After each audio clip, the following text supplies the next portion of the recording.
আসসালামু আলাইকুম। সবাইকে শুভ সন্ধ্যা জানাচ্ছি। আমি লুবনা ইয়াসমিন বাংলাদেশ থেকে এই অনুষ্ঠান উপস্থাপনা করছি। আজকে আমাদের অনুষ্ঠানে অতিথি হিসেবে যুক্ত হয়েছেন ইংল্যান্ড থেকে ডক্টর তানভীর আহমেদ। উনি একজন সোশ্যাল সায়েন্টিস্ট। যুক্ত হয়েছেন গালিব ইবনে আনোয়ারুল আজিম। উনি একজন তরুণ ইকোনমিস্ট এবং ডিজিটাইজেশন নিয়ে কাজ করেছেন। এবং আমাদের সাথে যুক্ত হবেন শামীম হায়দার পাটোয়ারি এমপি। উনি আসলেই আমরা ওনাকে যুক্ত করব। আমরা শুরু করছি আজকের অনুষ্ঠান। আপনারা যে যেখানে আছেন আমাদের সাথে যুক্ত থাকবেন। আমাদের আজকের বিষয়বস্তু বাংলাদেশের স্বাস্থ্য সেবায় আইনের সীমাবদ্ধতা, এবং আমরা গত 4টা ওয়েবিনারে বিভিন্ন বিষয় নিয়ে আলোকপাত করেছি। আমরা আলোকপাত করেছিলাম চিকিৎসা অবহেলা এবং আইন নিয়ে। আমরা আলোকপাত করেছি স্বাস্থ্য ব্যবস্থাপনায় বিভিন্ন ত্রুটি নিয়ে। আমরা আলোচনা করেছি স্বাস্থ্যসেবা প্রদানকারী এবং স্বাস্থ্যসেবা গ্রহণকারীদের সমস্যাসমূহ নিয়ে। আজকে আমরা আলোচনা করব স্বাস্থ্যের রাজনীতি এবং রাজনীতিতে স্বাস্থ্য। আমাদের আজকের আলোচনার প্রথম বক্তা ডক্টর তানভীর আহমেদ। আমি ওনার কাছে জানতে চাচ্ছি যে আমাদের বাংলাদেশের এই প্রাথমিক স্বাস্থ্য সেবা কিভাবে নিশ্চিত করা যায়। আমাদের এই সার্বজনীন স্বাস্থ্যসেবা গ্রহণ পাওয়ার জন্য আমরা কি করতে পারি? আপনি যদি একটু ব্যাকগ্রাউন্ড অতীত ইতিহাস থেকে শুরু করে বর্তমান পার্সপেক্টিভ নিয়ে একটু কথা বলেন। আপনাকে আমন্ত্রণ আমাদের অনুষ্ঠানে, ডক্টর তানভীর আহমেদ। ধন্যবাদ লুবনা। আমি অত্যন্ত আনন্দিত আপনাদের আজকে আলোচনা অনুষ্ঠানে সংযুক্ত হতে পারে। আপনার প্রশ্নটা আসলে খুবই সুন্দর একটা প্রশ্ন। প্রশ্নটা দুটো দিক আছে। আপনি জানতে চাইছেন আমার কাছে যে প্রাথমিক স্বাস্থ্যসেবা বাংলাদেশে নিশ্চিত করার জন্য আসলে কি কি প্রয়োজন। এটার একটা বড় অংশ আছে যে অংশটা আমরা জানি বিভিন্ন ধরনের গবেষণা এবং বিভিন্ন ধরনের সংবাদ মিডিয়া মারফত সামাজিক মাধ্যমে। সেটা হচ্ছে যে আমাদের অর্থনৈতিক বাধা, অনেক সময় যারা স্বাস্থ্যসেবা প্রদান করেন তাদের অপ্রতুলতা, প্রয়োজনীয় যন্ত্রপাতির সবসময় পাওয়া যায় না, ডাক্তারকে জায়গা মতো পাওয়া যায় না। অনেক রকমের গবেষণা আছে এই নিয়ে, অনেক ধরনের ফাইন্ডিং আছে বাংলাদেশের কনটেক্সটে। আমি এটার বাইরে আরেকটা বিষয়কে খুব ডিসকাস আলোচনা করার জন্য খুবই অত্যন্ত প্রয়োজনীয় মনে করি। সেটা হচ্ছে যে আসলে স্বাস্থ্য সেবায় বিশেষ করে প্রাথমিক স্বাস্থ্যসেবা নিশ্চিত করার জন্য আমরা যদি আমাদের নিজস্ব সমাজের দিকে তাকাই, তাহলে সেক্ষেত্রে মানুষের স্বাস্থ্য কি আসলে মানুষের অধিকার কিনা, এই বিষয়টা আমাদের খুব পরিষ্কার থাকতে হবে। কারণ আমি যদি গ্রামে বাস করি, আমি একজন গ্রামের কৃষক হই বা গ্রামের একজন যে কোনো সাধারণ মানুষের ছোট ব্যবসা করি, এরকম কেউ হই, তাহলে স্বাস্থ্য, বিশেষ করে প্রাথমিক স্বাস্থ্যসেবা সেটা নেওয়ার জন্য আমি কি মনে করি, আমি কতদূর সেটাকে আমার কাছে সহজ প্রাপ্যতা আছে কিনা, বা আমার সহজে আমি এটাতে অ্যাক্সেস করতে পারি কিনা, সেই বোধের খুব প্রয়োজন আছে।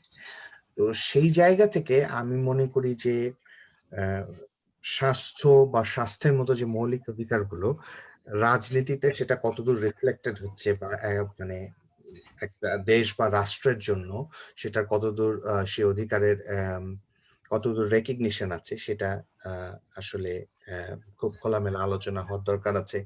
যদি সেটা হয়ে থাকে তাহলে আরো ভালো কি করে করা যায়, যদি সেটা না থাকে তাহলে কি করে সেই ডিসকাশন গুলো করার প্রয়োজন আছে। তো আমি মনে করি বাংলাদেশের প্রাথমিক স্বাস্থ্যসেবা, খুব ছোট করে সামারি যদি করি, তাহলে স্বাস্থ্যসেবা নিশ্চিত করার জন্য প্রথমেই আমাদের এটা সুনিশ্চিত করতে হবে যে স্বাস্থ্য বাংলাদেশের মানুষের জন্য একটা অধিকার। স্বাস্থ্যসেবা পাওয়াটা মানুষের একটা অধিকার, এইটা নিশ্চিত করতে হবে, এবং সেটা নিশ্চিত করতে পারে রাষ্ট্র। এর সাথে আপনি সম্পূরক একটা প্রশ্ন করেছিলেন যে এই ধরনের এর সাথে রিলেটেড যে ইতিহাসে আসলে আমরা হিস্টোরিক্যালি কি করেছি, এই জায়গাটাতে একটা বিরাট বড় গর্বের বিষয় আছে। আমার মনে হয় এই গল্পটা আমরা অনেকেই জানি, তারপরে খুব বারবার এটা বলা দরকার।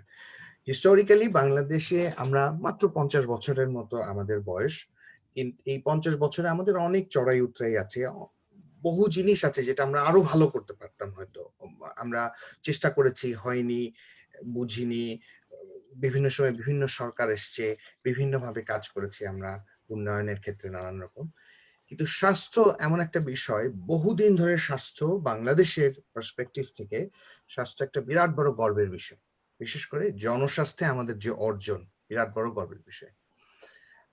আমাদের অনেকগুলো অর্জনের মধ্যে আমি মনে করি সর্বপ্রথম যে অর্জনটা আমাদের খুব পরিষ্কার করে বলা দরকার, যখন ৭৬-৭৭ সালের দিকে গ্লোবাল যে পাবলিক হেলথ আন্দোলন, যেটা স্মল পক্স নিয়ে চলছে, সেখানে সেটার সাথে এক কাঁধে কাঁধ মিলিয়ে বাংলাদেশও যখন ইরাডিকেট করে স্মল পক্স, তারপরেই যেই স্বাস্থ্য ব্যবস্থা বা হেলথ সিস্টেমের যে একটা যুগান্তকারী পদক্ষেপ আমরা নিই, সেটা হচ্ছে ৭৮-এ যখন আলমা-আটা ডিক্লারেশনে আমরা সাইন করি এবং সেইখানে আমরা বলি যে, শপথ করি যে হ্যাঁ, আমরা প্রাথমিক স্বাস্থ্য সেবা আমরা দেব। এবং সেই ৭৮-এ সেই ডিক্লারেশনের পথ ধরেই যখন আমরা ৮২ সালে এই প্রাথমিক স্বাস্থ্য সেবা দেয়াটা যেন অনেক বেশি সহজ হয়, আমরা ওষুধ নীতির মতো একটা নীতিকে অ্যাপ্রুভ করে দিই, এবং যেটা যেটা মানুষের কাছে ওষুধের মতো খুব ইম্পর্টেন্ট একটা পাবলিক হেলথ কমোডিটি যেন অ্যাক্সেসিবল হয়, মানুষের কাছে পৌঁছায়, সেই রাস্তায় যাওয়ার জন্য। ওভার দ্য টাইম আমরা অনেক ধরনের কাজ করেছি, যেমন বাংলাদেশে ওরসালাইনের মতো, যেটাকে আমরা পাবলিক হেলথ ইনোভেশন বলি, যেটা স্বল্প খরচে এরকম একটা যুগান্তকারী উদ্ভাবন, যেটা সাধারণ মানে লক্ষ লক্ষ মিলিয়ন মিলিয়ন মানুষের জন্য খুব ছোট্ট একটা সাধারণ একটা মানে ইনোভেশন, যেটা মানুষকে ডায়রিয়ার মতো জীবন মানে প্রচন্ড বিপজ্জনক একটা রোগের হাত থেকে আমাদের বাঁচতে সাহায্য করে। এর পাশাপাশি আমরা ৮০ শেষের দিকে আমরা আমাদের কিছু আন্দোলন শুরু হয়, যেখানে এই ধরনের যে স্পেশালি প্রাথমিক স্বাস্থ্যসেবা নিশ্চিত করার জন্য যে আন্দোলনগুলো হয়, যেটা শুরুটা হচ্ছে কি হেলথ ফর অল বলে, HFA, হেলথ ফর অল, সকলের জন্য স্বাস্থ্য। এই আন্দোলনটা ছিল প্রবাবলি আলমাটার পরে প্রথম প্রপার আন্দোলন বাংলাদেশে, যে আন্দোলনটা আসলে সবাইকে স্বাস্থ্যসেবা দেয়া প্রয়োজন, সবাই যেন স্বাস্থ্যসেবা নিতে পারে সেই জায়গাটাতে। এবং পরবর্তীতে ৯০ এর পরে এই আন্দোলনটা আরেকটু ইমপ্রুভ করে ইউনিভার্সাল হেলথ কাভারেজ বা UHC বলে আরেকটা আন্দোলনের রূপ নেয়, যেখানে মূলত ফোকাস করা হয় যে খুবই ভালো মানের স্বাস্থ্যসেবা যেন কোনো মানুষের কোনো রকম অর্থনৈতিক ক্ষতি না করেই যেন মানুষ পেতে পারে সেই জায়গাটা। এই হিস্টোরিক্যাল ফ্লোটা যখন আমরা দেখি, আমার কাছে একজন গবেষক হিসেবে বা পাবলিক হেলথের জনস্বাস্থ্যের ছাত্র হিসেবে আমার কাছে মনে হয় যে এই স্ট্রাগলটা আমাদের চলতেই থাকবে যতক্ষণ না বাংলাদেশে ফর্মালি আমরা সংবিধানে মাধ্যমে স্বাস্থ্যকে একটা সাংবিধানিক অধিকার হিসেবে যতক্ষণ না আমরা গ্রহণ করে নিতে পারি। আমার কাছে মনে হয় শেখার জায়গাগুলো হয়ে গেছে, আমরা অনেক বিষয় জানি, স্বাস্থ্যকে সকলের কাছে পৌঁছে দেওয়ার জন্য অনেক ধরনের বাধা আছে, সেই বাধার নিয়ে সমস্ত জ্ঞান না থাকলেও অনেকটুকু আমাদের জানা হয়ে গেছে। এখন যেটা খুব প্রয়োজন সেটা হচ্ছে রাজনৈতিক দায়বদ্ধতা তৈরি করার জায়গাটা তৈরি হয়ে গেছে, যেখানে আমাদের প্রত্যেকটা মানুষ এটা স্বাস্থ্য সেবা পাওয়াটা যে তার অধিকার, সেই রিয়েলাইজেশনটা থাকবে। এবং এই রিয়েলাইজেশনটা থাকলেই এই সংক্রান্ত আমি মনে করি ব্যক্তিগতভাবে আইন প্রয়োগটা অনেক বেশি সহজ হবে। সেক্ষেত্রে যেমন মানুষ স্বাস্থ্য দাবি করতে পারবে, স্বাস্থ্যকে অ্যাক্সেস করতে পারবে, এবং সেই জাতীয় কোনো আইনগত সমস্যা থাকলে সেই বিষয়গুলো উঠে আসা শুরু হবে। অন দ্য আদার হ্যান্ড, যারা দিচ্ছে স্বাস্থ্যসেবাটা, প্রোভাইডার, তাদের দিক থেকেও যদি কোনো ধরনের সমস্যা থেকে সেটা সহজে মানে কোনো এখানে কোনো ধূসর বা গ্রে এরিয়া থাকবে না, খুব ক্লিয়ার হয়ে যাবে যে হ্যাঁ, এটা যেহেতু সাংবিধানিক একটা অধিকার, সেটা আমাদের দিতে হবে, এবং দেওয়ার জন্য যেই আমাদের যে ধরনের এনাবলিং এনভায়রনমেন্টের প্রয়োজন আছে সেই বিষয়গুলো। সো আমি মনে করি একটা বড় স্ট্রাগল হচ্ছে বাংলাদেশের প্রাথমিক স্বাস্থ্যসেবা নিশ্চিত করার জন্য স্বাস্থ্যকে সাংবিধানিক অধিকারের মর্যাদা দেওয়া। এটা অত্যন্ত প্রয়োজন। অনেক ধন্যবাদ তানভীর, আপনি এত সুন্দর করে পুরো বিস্তারিত বিষয় আমাদের সামনে তুলে ধরেছেন। আসলে সাংবিধানিক অধিকার রক্ষা করা দরকার, কিন্তু 17 কোটি জনগণ এবং আমাদের ওয়ার্কফোর্স এত লিমিটেড, তো এবং গভর্নমেন্টের খাতে ফান্ডে হয়তো সেরকম পর্যাপ্ত ফাইন্যান্সিয়াল সাপোর্টটা নাই। এই বিষয়ে আমরা যাব গালিব সাহেবের কাছে, কিন্তু তার আগে আমরা স্বাগত জানাচ্ছি আমাদের মাননীয় সংসদ সদস্য শামীম হায়দার পাটোয়ারি, ব্যারিস্টার। উনি আমাদের সাথে যুক্ত হয়েছেন। শামীম ভাই, আপনাকে স্বাগত। জি, আপনাকেও ধন্যবাদ। আমরা গালিব সাহেবের কাছে যাচ্ছি। গালিব, আপনি আপনার কাছে আমাদের প্রশ্ন যে এই যে স্বাস্থ্য খাতে আমাদের তানভীর সাহেব যে বললেন যে আমাদের যে সাংবিধানিক মানে আমাদের প্রাইমারি স্বাস্থ্য সেবাটাকে সংবিধান দ্বারা রক্ষা করার কথা, কিন্তু আপনার কাছে কি মনে হয় গত এত বছরের অভিজ্ঞতাকে কাজে লাগিয়ে আমরা কি কৌশল অবলম্বন করতে পারি যেখানে এত সীমাবদ্ধতার মধ্যেও স্বাস্থ্য সেবা এমন একটা ইকুইলিব্রিয়ামে যেন আসে যে ওয়ার্কফোর্স এবং সীমাবদ্ধতা এবং আমরা সার্বজনীন স্বাস্থ্য সেবা এনশিওর করতে চাচ্ছি? আপনি যদি একটু বলতেন কৌশলগুলো কি হতে পারে। ধন্যবাদ। তানভীর ভাই যেখান থেকে শুরু করেছেন এখান থেকে আমি আসলে বক্তব্যটাকে চালিয়ে যেতে চাই। সেটা হচ্ছে যে আপনি যে কোনো আইন এবং আইনের সাথে একটা থাকে যে পলিসির পরে থাকে সেটা বাস্তবায়ন, এবং সেজন্য দরকার রাজনৈতিক অঙ্গীকার। এখন রাজনৈতিক অঙ্গীকারে শিক্ষা এবং স্বাস্থ্যকে আমরা আমাদের যে কোনো রেজিমেই দেখেছি যে ম্যানিফেস্টোতে সামনে রাখা হয় এবং সে নিয়ে অনেক কিছু বলা হয়, কিন্তু সেই তুলনায় স্বাস্থ্য খাতে জিডিপির অনুপাতে আমাদের বিনিয়োগ বেশ কম ছিল। গত দশকে সেটা ধারাবাহিকভাবে বৃদ্ধি পেয়েছে, কিন্তু বৃদ্ধি পেয়েও সেটা যে খুব বেশি তুলনামূলক আমাদের প্রয়োজনের জায়গাটাতে পৌঁছাতে পেরেছে সেরকম আমি মনে করি না। কারণ একই সাথে আমাদের কিন্তু স্বাস্থ্য খাতে আমি ডেটা দেখছি যে মাথাপিছু আমাদের ব্যয় এখন এসে দাঁড়িয়েছে $26 এবং এটা আহ 63% হচ্ছে আমাদের আউট অফ পকেট এক্সপেন্ডিচার, যেটা আমাদের এই অঞ্চলে সাউথ এশিয়ার মধ্যে অন্যতম সর্বোচ্চ। এবং সেই পরিপ্রেক্ষিতে স্বাস্থ্য খাতে গত এক দশকে ধারাবাহিকভাবে বড় আকারে বিনিয়োগ হয়েছে। সেই বিনিয়োগের একটা বড় অংশ গেছে অবকাঠামোতে, সেটার একটা বড় অংশ গেছে কেনাকাটায়, এবং আরেকটি অংশ গেছে মূলত আমাদের যে স্বাস্থ্য খাতের জনবল আছে তাকে ভরণ পোষণে, অর্থাৎ বেতন ভাতা এবং ইত্যাদি সুবিধার ক্ষেত্রে। এখন আপনি যদি আমাকে একজন অর্থনীতির কৌশল প্রণেতা অথবা ছাত্র হিসেবে জিজ্ঞেস করেন যে স্বাস্থ্য খাতে বাংলাদেশের কৌশল কি হওয়া উচিত, আমি বলবো যে এই ক্ষেত্রে আমি আসলে একটা বড় প্যারাডক্সে আছি। কেন? কারণ হলো বাংলাদেশের স্বাস্থ্য খাত মূলত তিনটা ড্রাইভিং ফ্যাক্টরকে নিয়ে এগিয়েছে। প্রথমত হচ্ছে যে এখানে সরকারি বিনিয়োগ ছিল এবং সরকারি প্রচেষ্টা ছিল নিঃসন্দেহে, এবং আমাদের যে অর্জনগুলো ছিল সেগুলো ধারাবাহিকভাবে কম বেশি সরকারি বিনিয়োগের একটা আউটকাম, কোনো সন্দেহ নেই।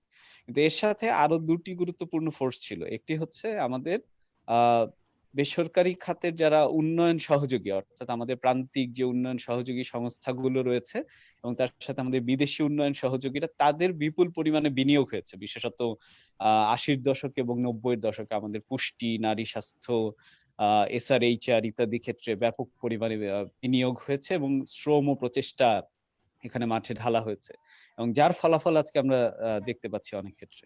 আর তৃতীয়ত হচ্ছে যে এখানে একটা বড় আকারে প্রাইভেট সেক্টরে বিকাশ হয়েছে। এখন বাংলাদেশে স্বাস্থ্য খাতের নীতি প্রণয়নের ক্ষেত্রে আমার কাছে মনে হয় যে গত 2 দশকের একটা ধোঁয়াশা ছিল, এবং সরকার যারাই ছিলেন প্রত্যেকেরই একটা দ্বিধা ছিল যে কতটুকু সরকার করবেন আর কতটুকু বেসরকারি খাতের কাছে ছেড়ে দেবেন। এবং সেই ক্ষেত্রে ক্রেতাদের মধ্যে সামর্থ্য অনুযায়ী তারা বেছে নিয়েছেন যে একটা অংশ বেসরকারি খাতে যাবে। এবং একই সাথে আপনি দেখবেন যে আমাদের একটা বহির্মুখী স্বাস্থ্য অর্থনীতি তৈরি হয়েছে, যেখানে আমাদের বিপুল পরিমাণ রোগী এখন ভারতমুখী, সিঙ্গাপুর, মালয়েশিয়া, থাইল্যান্ড ইত্যাদি রাষ্ট্রগুলোতে চিকিৎসা নিচ্ছে। এবং একটা খুব আগ্রহোদ্দীপক ডেটা আমি সম্প্রতি পত্রিকায় দেখলাম যে সিঙ্গাপুর কিংবা মালয়েশিয়ায় কোভিড এর কারণে যাতায়াত বন্ধ হয়ে যাওয়ার পরে গত 3-4 মাসে বিপুল পরিমাণ রোগী তুরস্ক যাচ্ছেন ইস্তাম্বুলে, এবং আরেকটা অংশ দুবাই যাচ্ছেন, এবং সংখ্যাটা প্রত্যেক দিনে কমপক্ষে গড়ে 40 জনের মতো। অর্থাৎ কোভিড এর এই সময়ে যখন হচ্ছে আপনার ট্রাভেল রেস্ট্রিকশন আছে এবং অনেকেই হচ্ছে যারা সামর্থ্যবান তারাও ঘর থেকে বের হতে দ্বিধা করছেন, সেই সময়েও এত বিপুল পরিমাণে রোগী আমাদের অন্য ডেস্টিনেশন খুঁজছেন যেখানে তারা তাদের প্রয়োজনীয় চিকিৎসাগুলো নিতে পারবেন। এবং এখান থেকে আমাদের এই যে প্রাইভেট সেক্টর ভিত্তিক যে স্বাস্থ্য অর্থনীতি বা স্বাস্থ্য বাজারের খাত, সেটিরও একটা ধারণা পাওয়া যায়। এখন প্রশ্ন হচ্ছে যে ভবিষ্যৎ কৌশলের ক্ষেত্রে এই তিনের মধ্যে সমন্বয় কিভাবে হবে? এই সমন্বয়ের ক্ষেত্রে আমরা জানি যে সরকারের অর্থনৈতিক এবং তার যে ফিসকাল রাজস্ব আদায়ের সক্ষমতা বেড়েছে, তার বিনিয়োগ সক্ষমতা বেড়েছে এবং সেই সক্ষমতার একটা বড় অংশ আমরা দেখছি যে ইনফ্রাস্ট্রাকচার ডেভেলপমেন্টে ব্যয় করা হচ্ছে, এনার্জির ক্ষেত্রে ব্যয় করা হচ্ছে এবং বলা হচ্ছে যে এগুলোই হচ্ছে আমাদের ইকোনমি ড্রাইভার হবে। এখন এই ক্ষেত্রে তানভীর ভাই যেটি দিয়ে শুরু করেছিলেন যে আমাদের রাজনৈতিক অঙ্গীকারের জায়গাটি, আমরা যদি উন্নয়নের কৌশল নির্ধারণের ক্ষেত্রে আমাদের রাজনৈতিক অঙ্গীকারে প্রাধান্য দিই ইনফ্রাস্ট্রাকচারকে এবং আমরা প্রাধান্য দিই আমাদের বিনিয়োগ বাড়ানোকে, উৎপাদন বাড়ানোকে, কিন্তু আমাদের যে মূল চালিকা শক্তি যেটি লুবনা আপা মেনশন করেছেন যে আমাদের মানুষ, আমাদের এই যে জনসংখ্যা এবং যেটি নিয়ে অমর্ত্য সেন প্রায় আমাদেরকে প্রশংসা করে থাকেন ভারতের সাথে তুলনা করে যে বাংলাদেশ তার মানুষের উপরে যে বিনিয়োগ এবং মানুষের যে উন্নয়ন অর্থাৎ শিক্ষা এবং স্বাস্থ্য, এই দুটোতে বিভিন্ন সূচকে ভারতের চেয়ে বেশ কিছুটা এগিয়ে আছে এবং সেখানে আমাদের প্রপোর্শনালি বিনিয়োগ কতটুকু এবং সেই প্রপোর্শনকে আমরা বাড়াবো কিনা এবং সরকারকে রাজনৈতিক অঙ্গীকারে সেখানে মনোযোগী হতে হবে। কারণ আপনি জানেন যে যেকোনো উন্নয়ন কৌশলে একটা রাজনৈতিক অর্থনীতি আছে। কারণ একটি রাজনৈতিক সরকারকে মাঠে টিকে থাকতে হলে ইনফ্রাস্ট্রাকচার প্রজেক্টের সাথে আমরা জানি যে বাংলাদেশের ঠিকাদারি, ব্যবসা, কমিশন এবং ইত্যাদি সব মিলিয়ে এখানে একটা বিশাল পলিটিক্যাল ইকোনমি জড়িত। এখন সেটা যখন স্বাস্থ্য এবং শিক্ষার মতো জায়গায় চলে আসে, প্রশ্ন হচ্ছে দুটো যে সেই পলিটিক্যাল ইকোনমি কি সেটাকে অ্যালাউ করবে কিনা এবং সেটাতে তারা মনঃক্ষুণ্ণ হবে কিনা, এক। আর দ্বিতীয়ত হচ্ছে যে নাকি সেই পরনির্ভর পলিটিক্যাল ইকোনমির যারা অ্যাক্টর আছেন তারা আবার স্বাস্থ্য এবং শিক্ষা খাতে এসে জুড়ে বসবেন। আমরা দেখেছি যে স্বাস্থ্যের ক্ষেত্রে যে বিনিয়োগ হয়েছে সেখানে বিপুল পরিমাণ দুর্নীতির খবর পাওয়া যাচ্ছে এবং দুদকের হাতেও অসংখ্য এরকম কেস বর্তমানে চলমান আছে যে যেখানে আমাদের স্বাস্থ্য খাতের সরকারি কর্মকর্তারা, বিনিয়োগকারীরা এবং সংশ্লিষ্ট প্রকল্প পরিচালকরা ইতিমধ্যে তদন্ত বা বিচারাধীন আছেন। সুতরাং এই বিনিয়োগের সাথে সুশাসনের যে কোনো বিকল্প নেই সেটি নিয়ে তার আলাপের অবকাশ রাখে না। সুতরাং আমি তিনটি বিষয় ক্ষেত্রে কৌশল নির্ধারণের ক্ষেত্রে প্রাধান্য দিতে বলবো। প্রথমত হচ্ছে যে আমাদের সরকারি বিনিয়োগের ক্ষেত্রে সুশাসন এবং রাজনৈতিক অঙ্গীকার যে আমরা অন্যান্য ক্ষেত্রে সম্পদ যেটাকে রিসোর্স অ্যালোকেশন বলতে পারি ইকোনমিক্স এর ভাষায়, সেই ক্ষেত্রে আমরা স্বাস্থ্য, শিক্ষা ইত্যাদিকে প্রাধান্য দিচ্ছি কিনা। দ্বিতীয়ত হচ্ছে আপনারা দেখতে পাচ্ছেন যে আমাদের যে বৈদেশিক সাহায্য, বিশেষত উন্নয়ন সাহায্য এবং আমাদের উন্নয়ন সহযোগীদের যে বিপুল বিনিয়োগ ছিল ৮০ বা ৯০ এর দশকে, সেটা ক্রমাগত কমে আসছে এবং এটা কমে আসা স্বাভাবিক, কারণ আমরা এলডিসি থেকে ট্রানজিশন করে গ্রাজুয়েট করতে যাচ্ছি। সুতরাং আমরা আর ওই সাহায্যগুলোর জন্য এলিজিবল থাকবো না আগামী ৪-৫ বছর পরে। সুতরাং সেই ফাঁকা জায়গাটুকু কিভাবে ভরাট হবে, কারণ এখনো সেই বিশাল দায়িত্বটুকু কিন্তু এখনো আমাদের উন্নয়ন সহযোগী সংস্থাগুলোই পালন করে চলেছে। অর্থাৎ আপনি দেখবেন যে ব্র্যাকের মতো সংস্থা স্বাস্থ্যের ক্ষেত্রে যেই ভূমিকাটি পালন করে মাঠ পর্যায়ে, সেটি কি সরকারি কোনো প্রতিষ্ঠান তাদেরকে বিনিয়োগের ক্ষেত্রে যে বিদেশি সাহায্যের নির্ভরতা ছিল সেখানে তারা সেটি কি ফিল আপ করতে গিয়ে আসবে কিনা, নাকি সরকার নিজেই সেখানে অংশীদার হবে কিনা, এই প্রশ্নগুলো বাকি থেকে যায়। আর তৃতীয়ত হচ্ছে যে বিপুল বিস্তৃতি ঘটেছে আমাদের বেসরকারি স্বাস্থ্য খাতের। এই এই খাতটিকে নিয়ে আমরা আসলে কি করব? আমরা কি তাহলে মানে আমাদের স্বাস্থ্য খাতের দর্শন হিসেবে ধরে নেব যে যার টাকা আছে সে তার সুবিধা অনুযায়ী দেশে কিংবা বিদেশে উচ্চমানের স্বাস্থ্য সেবার দিকে যাবে, আর যার টাকা নেই সে হচ্ছে আমাদের সরকারি সেবাগুলোর দিকে আসবে।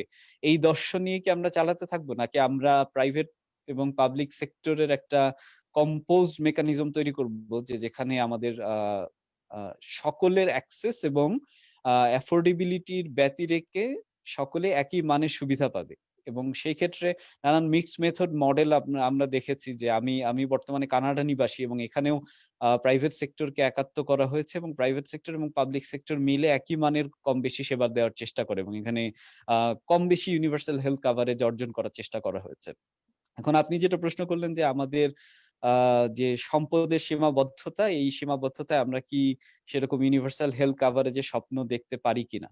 আমি বলবো যে ৯০ এর দশকে একটা আমরা জিনিস জি গালিব, শুধু সম্পদের সীমাবদ্ধতা না, মানে we have lots of limitations, মানে অল দ্য লিমিটেশনস মানে ইউ হ্যাভ টু অ্যাড্রেস, মানে যে এখন মানে এই সীমাবদ্ধতাগুলো কাটিয়ে আমরা কিভাবে উত্তরণের মানে দিকে যাব, ধাবমান হব। এখন স্বাস্থ্য আমাদের তো ইউনিভার্সাল কভারেজ দরকার, জরুরি।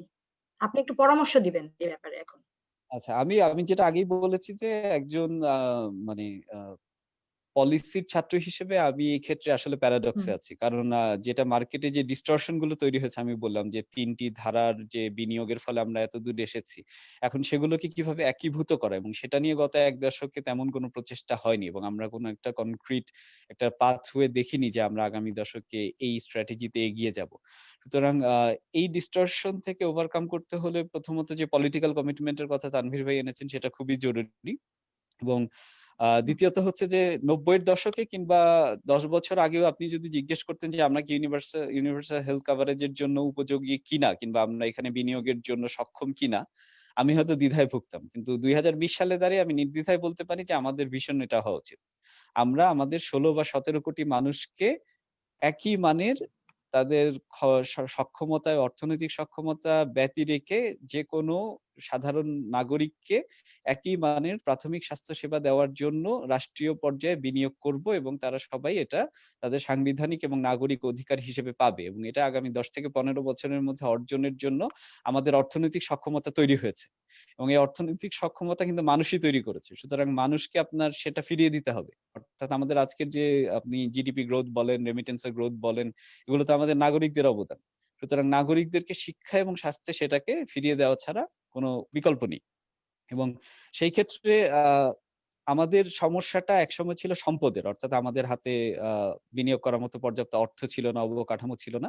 এখন আমি বলব যে আমাদের যেটুকু ঘাটতি হতে পারে অর্থের, সেটাও আমরা উন্নয়ন সহযোগীদের কাছ থেকে জোগাড় করতে পারি, ঋণ করতে পারি। আমরা যদি ব্রিজ বানাতে, রেল বানাতে বিপুল পরিমাণ ঋণ করতে পারি, তাহলে আমরা কেন স্বাস্থ্য খাতে মানুষের জন্য ঋণ করতে পারব না? হ্যাঁ? ঋণ আমাদের জন্য এখনো আমাদের যে ডেট টু জিডিপি রেশিও, এই অনুসারে আমরা আমাদের বিপদ মাত্রার চেয়ে বেশ নিচে আছি। সুতরাং এই ক্ষেত্রে আরো ঋণ করতে আমার মনে হয় যে সমস্যা নেই। এবং সেটা যদি যথাযথভাবে ব্যবহৃত হয়, এবং সেটা যদি সত্যিকার অর্থে স্বাস্থ্যের সূচকগুলোতে ইমপ্যাক্ট ফেলে, তাহলে আ আমার পরামর্শ হচ্ছে এই ঋণের ক্ষেত্রে আমরা এগিয়ে যেতে পারি, বিনিয়োগের ক্ষেত্রে এগিয়ে যেতে পারি। সুতরাং এখানে সম্পদ নেই এবং আমাদের টাকার টানাটানি, এই প্রশ্নের আলাপ আর আমাদের চালু রাখার কোনো অবকাশ নেই। এখন প্রশ্ন হচ্ছে যে সেই বিনিয়োগ করার পরে সেটা সুশাসন এবং সেটার ইমপ্যাক্ট কিভাবে আমরা অর্জন করা নিশ্চিত করব। এবং সেখানে আগেই যেটা বলেছি যে সুশাসনের ঘাটতি দেখা গেছে যে গত ১০ বছরে বর্ধিত হারে বিনিয়োগ হয়েছে, কিন্তু বিনিয়োগ থেকে আ ব্যাপক পরিমাণে দুর্নীতি হয়েছে এবং প্রত্যাশিত অর্জনটা মেলেনি। এবং এখনো আউট অফ পকেট এক্সপেন্ডিচার প্রায় ৬৩ থেকে ৬৬% বলা হচ্ছে। এবং আ সেটাকে আমাদেরকে কমিয়ে আনতে হবে। এখন সেটা কমিয়ে আনার জন্য খুব ডিটেইল স্পেসিফিক যে স্ট্র্যাটেজি কি হতে পারে, সেটা অনেক বেশি গবেষণার বিষয়, এবং সেই ক্ষেত্রে আমার পর্যাপ্ত আ ধারণা এবং আ যেহেতু আমি স্বাস্থ্য খাতের প্র্যাকটিশনার নই, সুতরাং এই ক্ষেত্রে আমার ধারণার সীমাবদ্ধতা আমাকে স্বীকার করতেই হবে। সেটা হয়তো তানভীর ভাই আরো ভালো বলতে পারবেন, বা আপনিও আলোকপাত করতে পারেন। আমি ২ টো বিষয়ে এখানে ভবিষ্যতের চ্যালেঞ্জ হিসেবে আলোকপাত করতে চাই, যেটা আমাদের আ আ ধারণায় নিতে হবে আগামী দশকের কৌশল প্রণয়নের ক্ষেত্রে। প্রথমত হচ্ছে আমরা একটা ডেমোগ্রাফিক ডিভিডেন্ড এ আছি। অর্থাৎ আমাদের তরুণ জনগোষ্ঠী হচ্ছে আমাদের কর্মক্ষম জনগোষ্ঠীর একটা বড় অংশ। এবং ডেমোগ্রাফিক ডিভিডেন্ড এর সময় যেটা হয় যে তরুণদের আপনার স্বাস্থ্য সংক্রান্ত চাহিদা এবং তাদের স্বাস্থ্য সেবার যে ব্যবহারকারী হিসেবে ফ্রিকোয়েন্সি, এগুলো সাধারণত কম থাকে। হ্যাঁ? কিন্তু আজ থেকে ৩০ বছর পরেই হচ্ছে এই বিপুল পরিমাণে ইউথ যারা এখন আমরা যাদেরকে ডেমোগ্রাফিক ডিভিডেন্ড বলছি, তারা হচ্ছে বয়স্ক নাগরিকে পরিণত হবেন। এবং তাদের জন্য আমাদের যেটা ওল্ড এজ কেয়ার সিস্টেম, সেটা আমাদের এখানে নন এক্সিস্টেন্ট, সেটা এক্সিস্ট করে না। এবং সেটার বিনিয়োগ নিয়ে আমি খুব বেশি আলাপ শুনছি না। হ্যাঁ? সুতরাং এই পরিপ্রেক্ষিতে আমাদেরকে আগামী ২০ বা ৩০ বছর পরের সিনারিও মাথায় রেখে এগোতে হবে যে আমাদের সেই নাগরিকরা, আজকে যারা তরুণ, তারা যখন বয়স্ক হবেন এবং তাদের বিভিন্ন স্বাস্থ্য ক্ষেত্রে সেবার চাহিদা বাড়বে, সেটা আমাদের স্বাস্থ্য সেবায় একটা বাড়তি চাপ যোগ করবে। এখন সেই চাপকে অ্যাবজর্ব করার মতো প্রস্তুতি এবং সক্ষমতা বাড়াতে আমরা বিনিয়োগ করছি কিনা, এবং ডাউন দ্য লাইন 20 ইয়ার্স এ আমরা কি সেই পথে এগিয়ে যাবো কিনা, এবং যেতে সফল হচ্ছি কিনা। সেটি একটি বড় চ্যালেঞ্জ হয়ে দাঁড়াবে।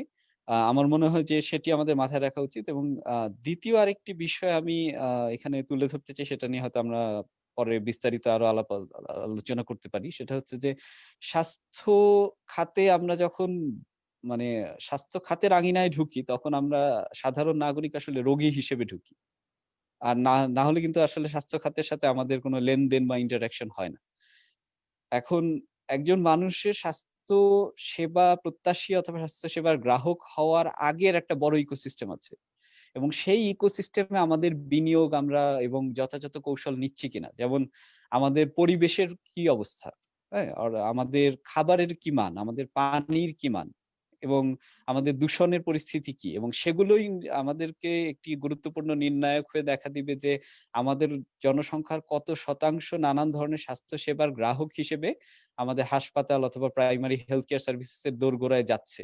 অর্থাৎ আমাদের চারপাশের যে পরিবেশ, যেই পরিবেশে আমরা মানুষ হিসেবে বাস করছি এবং জীবন ধারণ করছি, সেটা কি একটা স্বাস্থ্যকর পরিবেশ কিনা। এখন সেখানে বিনিয়োগটাকেও আমাদের স্বাস্থ্যের বিনিয়োগের অংশ হিসেবেই ধরতে হবে। অর্থাৎ এটা একটা প্রিভেন্টিভ ইনভেস্টমেন্ট, যেটা আমাদেরকে রোগী হিসেবে স্বাস্থ্য খাতে গ্রাহক হওয়া থেকে আমাদের প্রতিরোধ করবে। এবং সেই পরিপ্রেক্ষিতে আমরা আমার মনে হয় যে সেখানে আমাদের আলাপ এখনো জারি হয়নি এবং খুব বেশি আমরা মনোযোগও দিচ্ছি না। এবং সেই কনটেক্সটটাও আমাদের আগামী কৌশলে আলোকপাত করতে হবে। তো এই দুটো বিষয়ের উপর আলোকপাত করার জন্য আমি বিশেষভাবে অনুরোধ করব। লুবনা আপা, আমার মনে হয় যে আমার দিক থেকে আপাতত এইটুকু। অনেক ধন্যবাদ গালিব, আপনি বিস্তারিত এনেছেন। আমরা এতক্ষণ সামাজিক এবং অর্থনৈতিক বিষয়গুলো নিয়ে আলোচনা করেছি, এখন আমরা একটু আইনগত এবং রাজনৈতিক বিষয় নিয়ে আলোচনা করব। ব্যারিস্টার শামীম হায়দার পাটোয়ারী এমপি, আপনাকে আমরা অনুরোধ জানাচ্ছি, বাংলাদেশের এই যে সমস্যাগুলো আলোচিত হলো, আমরা এর আগেও বিভিন্ন আমাদের প্রোগ্রামে আমরা বলেছি যে আইনের সীমাবদ্ধতা আছে আমাদের দেশে। আপনি আমাদের কাছে, আপনি যেহেতু সংসদে বসেন এবং সংসদে কথা বলেন, আপনি যদি আমাদেরকে একটু জানান যে বাংলাদেশের স্বাস্থ্য বিষয়ক আইনের প্রয়োজনীয়তাটা কতখানি এবং কোন পর্যায়ে আছে। ধন্যবাদ অ্যাডভোকেট লুবনা ইয়াসমিন, একটা অত্যন্ত সুন্দর প্রোগ্রাম আপনারা করছেন। আমি খুব মনোযোগের সাথে গালিব সাহেব এবং ডক্টর তানভীর আহমেদের কথা শুনছিলাম এবং হোল হার্টেডলি তাদের সাথে পুরোপুরি একমত। তারা যে পলিসিগুলোর ব্যাপারে বলছে, এগুলো so easy to understand, so easy to grasp, but for some unknown reason very difficult to implement. আমি কোনো কারণ পাই না এগুলো ইমপ্লিমেন্ট না করার। আমি নিজেও একজন অ্যান্টি টোবাকো অ্যাক্টিভিস্ট অনেক 12 বছর ধরে, এবং ডাব্লিউএইচওর সাথে কাজ করি বা অনেকের সাথে কাজ করেছি, এবং আমি সিম্পলি ফিল করি যে আমাদের দেশের সবচেয়ে প্রথম প্রবলেমটা হচ্ছে মানসিকতার প্রবলেম। অর্থাৎ আমাদের এই ট্রেডিশনাল একটা আইডিয়া আছে, অসুখ হবে চিকিৎসা করতে হবে, কিছু চিকিৎসার ব্যবস্থা করতে হবে, হাসপাতাল বানাতে হবে, ইনস্ট্রুমেন্ট কিনতে হবে, এবং আমাদের যে সিন্ডিকেট এখানে কাজ করে, যার কারণে মন্ত্রীরাও দাবি করে যে আমরাও কাজ করতে পারি না, সেই সিন্ডিকেট সবসময় এই বিল্ডিং বানানো, হাসপাতাল বানানো এবং এই ইনস্ট্রুমেন্ট কেনার মধ্যেই হেলথের বড় অংশকে আবদ্ধ করে রেখেছে। এখন এমনিতেও আমাদের হেলথের জিডিপি খুব কম, সারা পৃথিবীর সবচেয়ে লোয়েস্ট 4টা দেশের মধ্যে আমরা হচ্ছে একটা যারা হেলথে কন্ট্রিবিউশন খুব কম করে। এশিয়া প্যাসিফিকের খুব সম্ভবত 50টা বা 40টা দেশের মধ্যে আমরাই লোয়েস্ট কন্ট্রিবিউশন করি হেলথে। এর উপর সেখানে হিউজ করাপশন হয়, এবং সবচেয়ে বেশি যেটা হচ্ছে হেলথ ইকোনমিস্টদের সেখানে কোনো রোল প্লে করা হয় না। এই যে হেলথে বাজেট দেওয়া হবে, এই বাজেটটা অ্যাকচুয়ালি কিভাবে আমরা ব্যবহার করব। আমি ব্যক্তিগতভাবে অলওয়েজ মনে করি যে আমাদের একটা আর্লি ডিটেক্টেবল, প্রিভেন্টেবল, মডিফায়াবল অ্যাপ্রোচ হেলথে থাকতে হবে। ডায়াবেটিক্স যদি আমরা আর্লি ডিটেক্ট করতে পারি, আমাদের কত লোক অন্ধত্বের হাত থেকে বাঁচবে।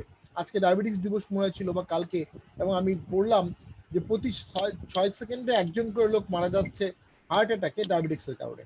প্রতি 5 জন লোকের মধ্যে একজন লোক পঙ্গু হচ্ছে ডায়াবেটিক্স রিলেটেড প্রবলেমের কারণে, যে তার পায়ের মধ্যে পা কেটে ফেলতে হচ্ছে এই ধরনের।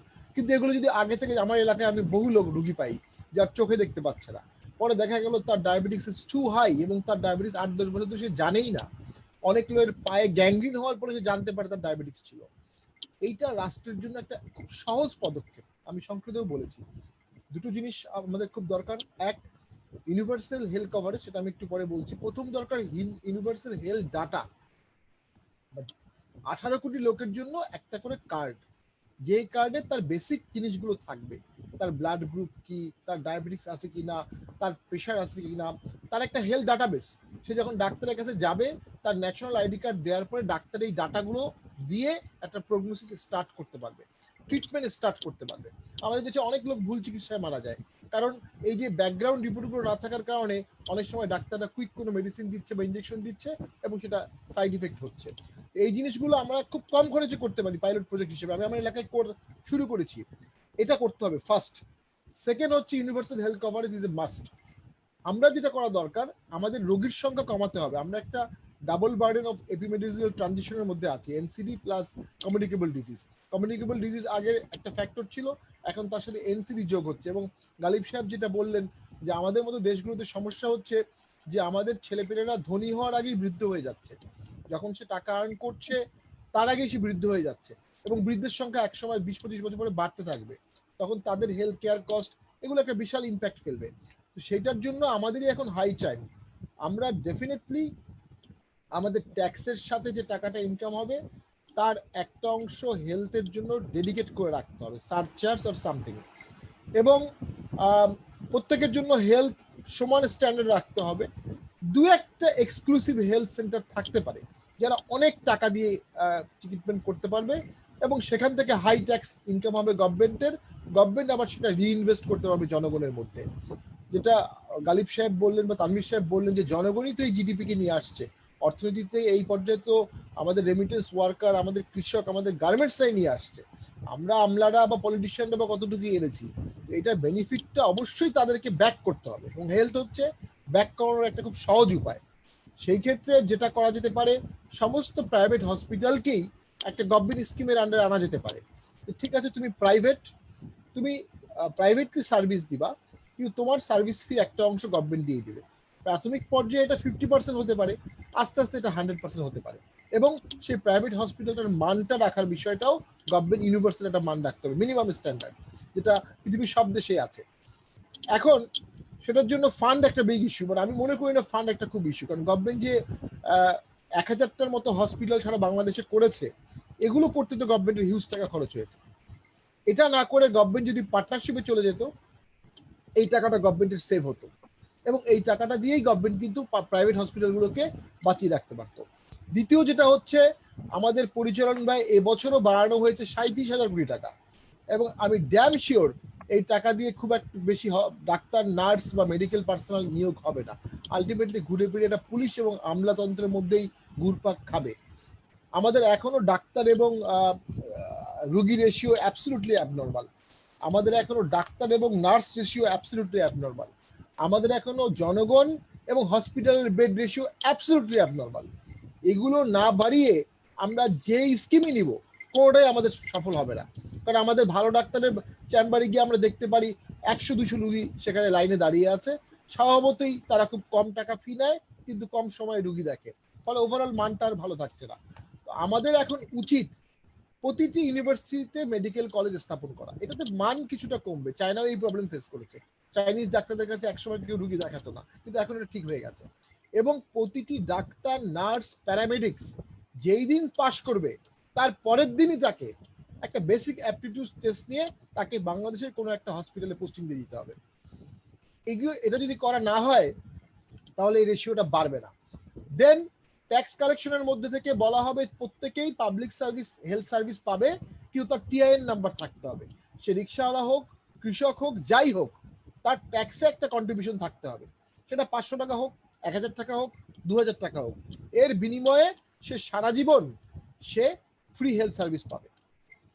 এবং এটা ইংল্যান্ডেও আছে। ইংল্যান্ডে সেকেন্ড ওয়ার্ল্ড ওয়ারের পরে ইটালি এসে যখন পাবলিক হেলথ ডেভেলপ করলো, এটা সারা ওয়ার্ল্ড ওয়াইড, কিউবা এবং ইংল্যান্ডের মডেল ওয়ার্ল্ড ওয়াইড অ্যাকসেপ্টেড। আমাদেরও ওই মডেল অনায়াসে করা যেতে পারে। আমি ব্যক্তিগতভাবে মনে করি ফান্ড এই ক্ষেত্রে কোনো প্রবলেম না, কারণ আমাদের 18 কোটি লোক, এখনো ট্যাক্সের আওতার বাইরে কয়েক কোটি লোক আছে। তারা যদি ন্যূনতম বেসিক ট্যাক্সটাও দেয়, তাহলেও যে টাকা আয় হবে সেই টাকাটা দিয়েই আমরা ইউনিভার্সাল হেলথ কভারেজ দিতে পারবো। তার সাথে দুর্নীতি প্রতিরোধ তো অবশ্যই আমরা করলে আরো টাকা সেভ করতে পারবো। সো আমি মনে করি হেলথ কখনো এমন হতে পারে না যে গরিব লোক বলে সে সরকারের কিছু দুর্গন্ধ পুঁতিময় হসপিটালে যাবে, আবার টাকা আছে বলে সে খুব দামি হসপিটালে যাবে। এর একটা মধ্যম অবস্থা অবশ্যই করতে হবে, এটা মাস্ট। এটা কোনো বিকল্প নাই। আর প্রাইভেট হসপিটালগুলোতেও যে চিকিৎসা ভালো হচ্ছে, রোগীর স্বার্থ রক্ষা হচ্ছে, এটাও না।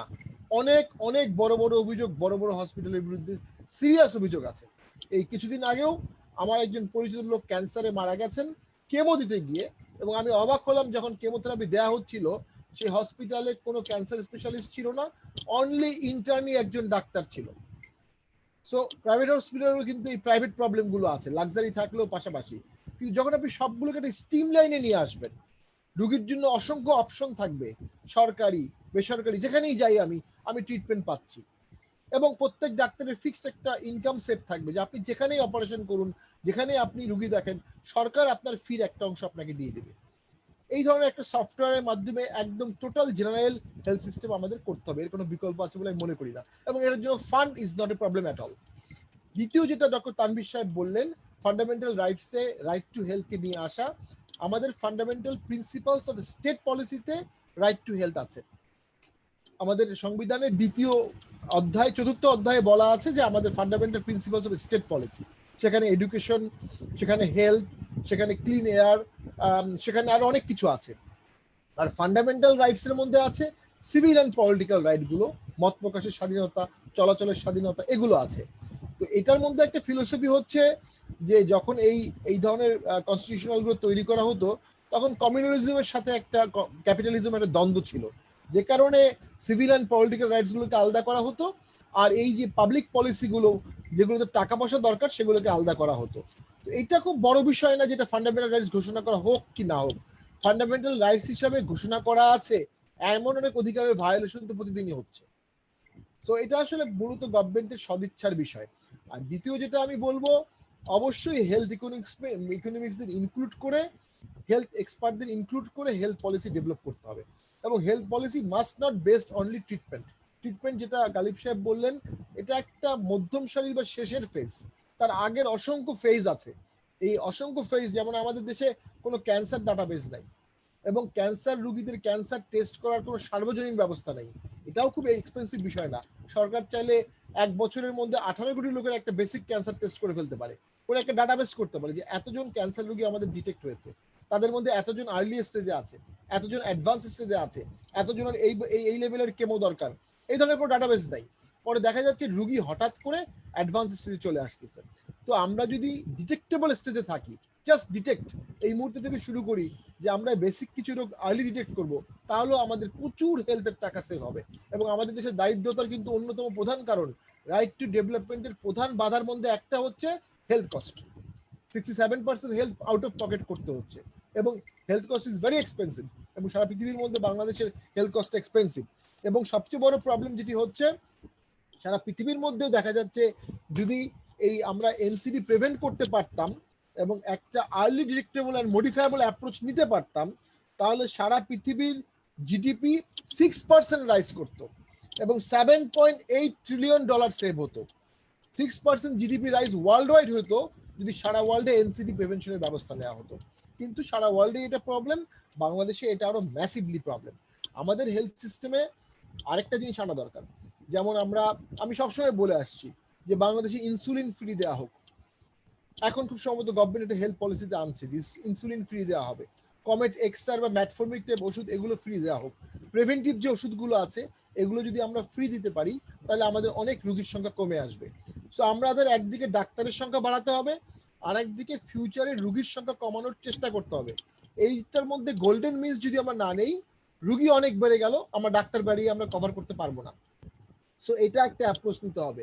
সেকেন্ডলি যেটা হচ্ছে যে আমাদের একটা ডেডিকেট সারচার্জ আমরা ইম্পোজ করতে পারি তামাক কোম্পানির উপর, অ্যালকোহলের উপরে, সয়াবিন তেলের উপরে, ফাস্ট ফুডের উপরে, ক্ষতিকারক যে খাবারগুলো আছে এগুলোর উপর একটা হিউজ সারচার্জ ইম্পোজ করতে হবে, যেই টাকাটা কমপ্লিটলি এই হেলথ ইন্স্যুরেন্সের ক্ষেত্রে অ্যাপ্লিকেবল হবে গরিব মানুষের চিকিৎসার জন্য। এটারও একটা ব্যুরোক্রেটিক প্রবলেম আছে, যেমন আমরা তামাকের উপরে সারচার্জ আরোপ করেছি এবং এটা আমাদের আন্দোলনের ফসল, এবং সেখান থেকে গভর্নমেন্টের বছরে বিপুল টাকায় আয় হয়, কিন্তু সেই টাকাটা আর স্বাস্থ্য খাতে ব্যয় হয় না, সেই টাকাটা জেনারেল এক্সচেকারে চলে যায়।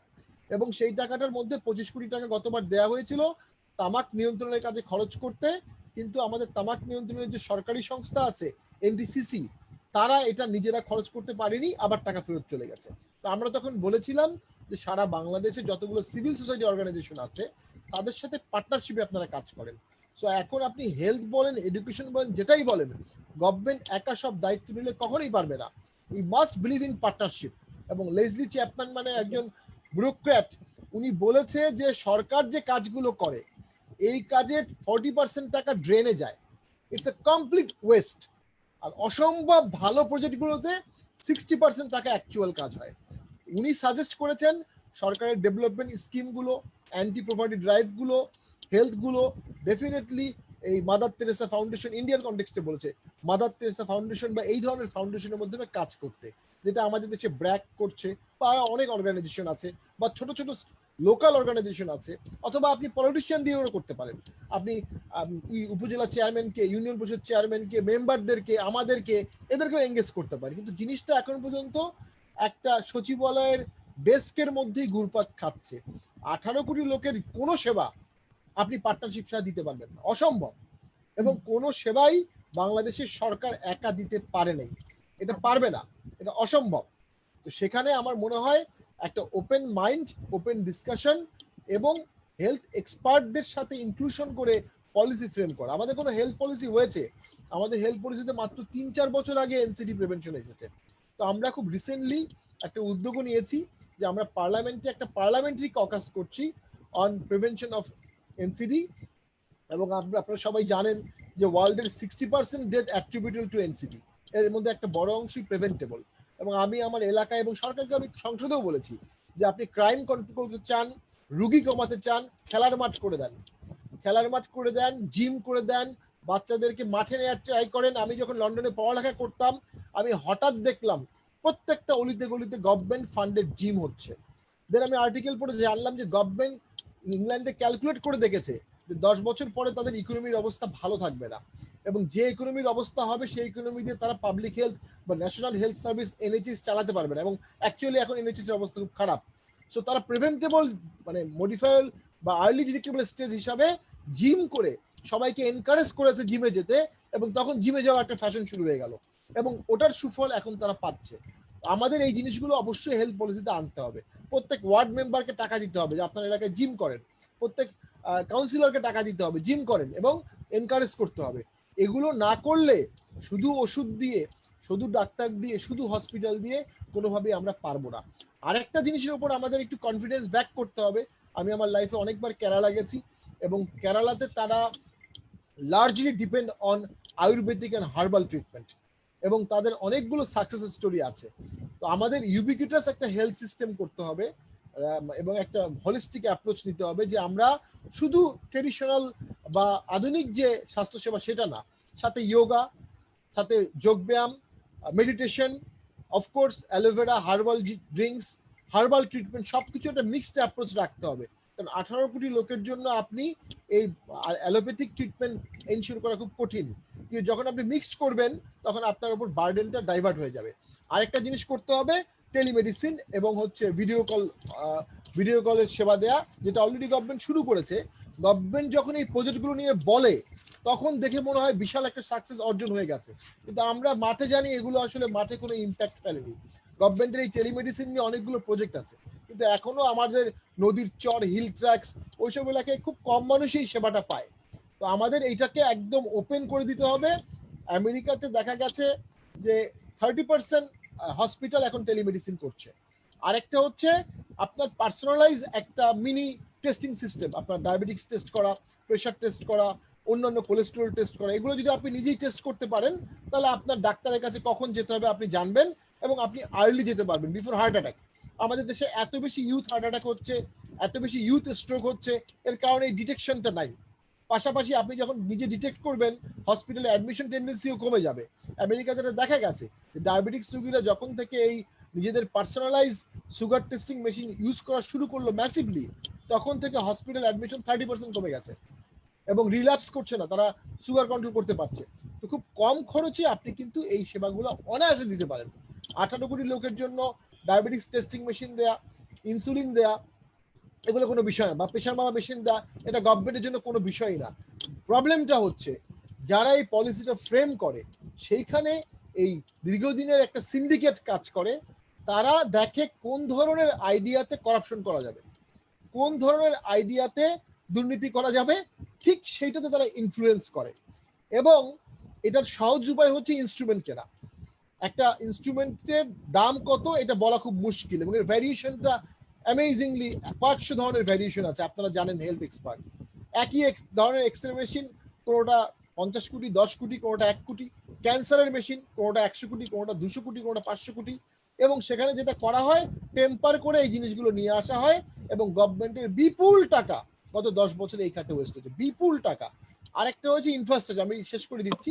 আরেকটা হচ্ছে ইনফ্রাস্ট্রাকচার। আমার উপজেলাতেও আমি জানি 50 শয্যা বিশিষ্ট হসপিটাল করা হয়েছে, সেখানে অসাধারণ একটা ওটি আছে, কিন্তু আজকে 5 বছর ধরে ওই ওটিতে কোনো অপারেশন হয় না, এবং হসপিটাল করার পর থেকে আজ পর্যন্ত কোনো অপারেশন হয়নি। কারণ আমাদের এনাফ গাইনোকোলজিস্ট নাই, এনাফ কনসালটেন্ট সার্জন নাই, এনাফ অ্যানেস্থেসিওলজিস্ট নাই। তো গভর্নমেন্ট কি আদৌ একটা সার্ভে করছে যে এই দেশের হেলথ ব্যবস্থার জন্য কয়জনকে কি দরকার? যেমন আমাদের প্রচুর অ্যানেস্থেসিওলজিস্ট প্রয়োজন, কারণ অ্যানেস্থেসিওলজিস্ট ছাড়া আপনি কোনো ওটি কখনোই চালাতে পারবেন না। কিন্তু গভর্নমেন্ট কি কোনো ইনসেন্টিভ দিচ্ছে? কোনো ইয়াং ডাক্তার আমি দেখেছি তারা অ্যানেস্থেসিওলজি নিয়ে পড়তে চাচ্ছে না। সেক্ষেত্রে গভর্নমেন্টের উচিত বলে দেয়া যে কেউ যদি অ্যানেস্থেসিওলজির উপর ডিপ্লোমা করে তাহলে তাকে কুইক প্রমোশন দেওয়া হবে, ইনসেন্টিভ দেওয়া হবে, তখন এই গ্যাপগুলো পূরণ হবে। এবং এই গ্যাপগুলোর জন্য আমাদের একটা ডাটাবেস দরকার, যে কোথায় কি দরকার, কতজন দরকার, কোন সেক্টরে। এই ডাটাবেসটা ছাড়া আমরা অন্ধের মতো হাঁটছি। এইটা প্রাইভেট সেক্টর থেকেও হেলথ ইকোনমিস্টরা, হেলথ এক্সপার্টরা করে সরকারকে দিতে পারে, আমরাও সংসদে বলবো। এই রকম একটা হলিস্টিক অ্যাপ্রোচ ছাড়া আমরা যদি শুধু ইনভেস্ট করতে চাই, রং ইনভেস্টমেন্ট হবে, এবং সেটা আমাদের হেলথ ব্যবস্থা কখনো ভালো হবে বলে আমার মনে হয় না। যদিও আমাদের অনেক সাফল্য আছে, কিন্তু আমাদের ব্যর্থতাই তো অনেক বেশি। ওভারঅল অনেক বিনা চিকিৎসায় মানুষ মারা যাচ্ছে, অনেক লোক চিকিৎসা পাচ্ছে না। ডাক্তারদের অনেক কমপ্লেইন আছে, তাদের পিপিই নিয়ে কমপ্লেইন হলো, এবং আমি সংসদে বলেছি, টক শোতেও বলেছি, এখানেও বলছি, এখন সময় আসছে একটা সেপারেট ক্যাডার সার্ভিস করে দেয়া, Bangladesh doctor service or Bangladesh medical service. অর্থাৎ কখনোই যেটা জুডিশিয়ারি করেছে, জুডিশিয়ারিতে যিনি আইন সচিব হচ্ছেন, he must be from a জাজ। জুডিশিয়ারিতে যিনি ড্রাফটিং এর সচিব হচ্ছেন, he must be from a law background. সেখানে অন্য কোনো ক্যাডার থেকে আসার সুযোগ নেই। হেলথেও এক্স্যাক্টলি এই হেলথ ক্যাডার সার্ভিসটা টপ টু টো, একদম বটম লাইনে উপজেলার ডাক্তার থেকে শুরু করে সচিব পর্যন্ত, এই টোটাল পথটাই ডাক্তারদের থাকতে হবে। তাহলে ডাক্তারদের সমস্যাগুলো, যেমন আমার মনে হয় প্রথম দিকে আমরা কেউ তো N95 মাস্কের প্রয়োজনীয়তা বুঝতে পারিনি, আমরা বুঝতে পেরেছি 15-20 দিন পর। ততদিনে অনেক ডাক্তার এফেক্ট হয়ে গেছে, অনেক ডাক্তার ফ্রাস্ট্রেট হয়ে গেছে। তো এটা সেলফ গভর্নেন্সের জন্য, let health sector be dominated by doctors, let doctors cadre আর health cadre be dominated by doctors.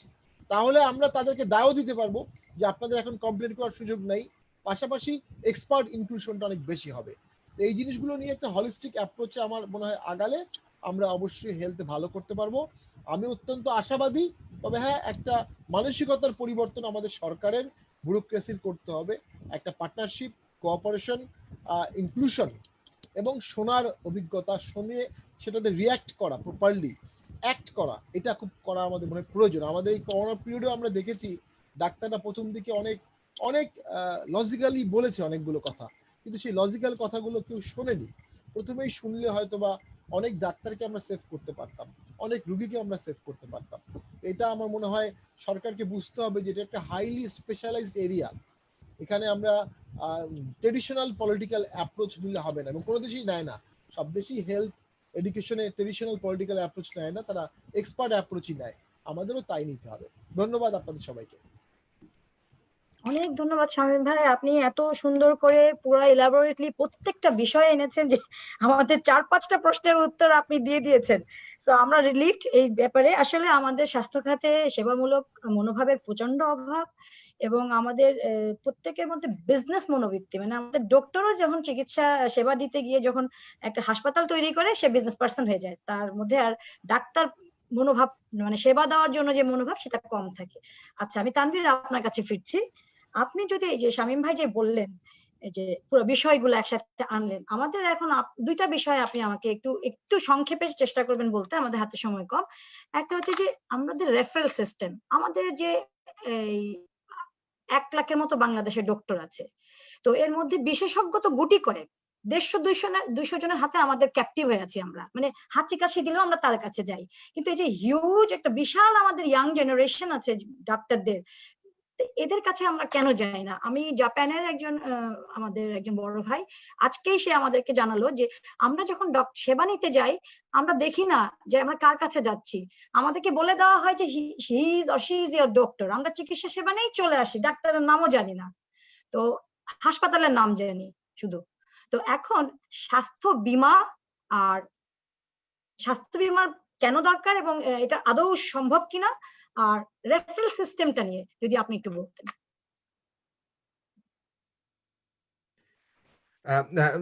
ধন্যবাদ মাননীয় সংসদ সদস্য শামীম ভাই, খুবই সুন্দরভাবে, মানে আমি খুবই ইমপ্রেস যে উনি সরাসরি হেলথের লোক না হয়েও বোঝাই যায় উনি আসলে যেহেতু উনি রাজনীতি করেন, উনি রিমোট লেভেলে মাইক্রো অনেক ইস্যু সম্পর্কে উনি ওয়াকিবহাল আছেন এবং খুবই প্র্যাকটিক্যাল কতগুলো এক্সাম্পল দিয়ে উনি বলেছেন এবং খুবই ইম্পর্টেন্ট কতগুলো পার্সপেক্টিভ নিয়ে কথা বলেছেন হেলথে।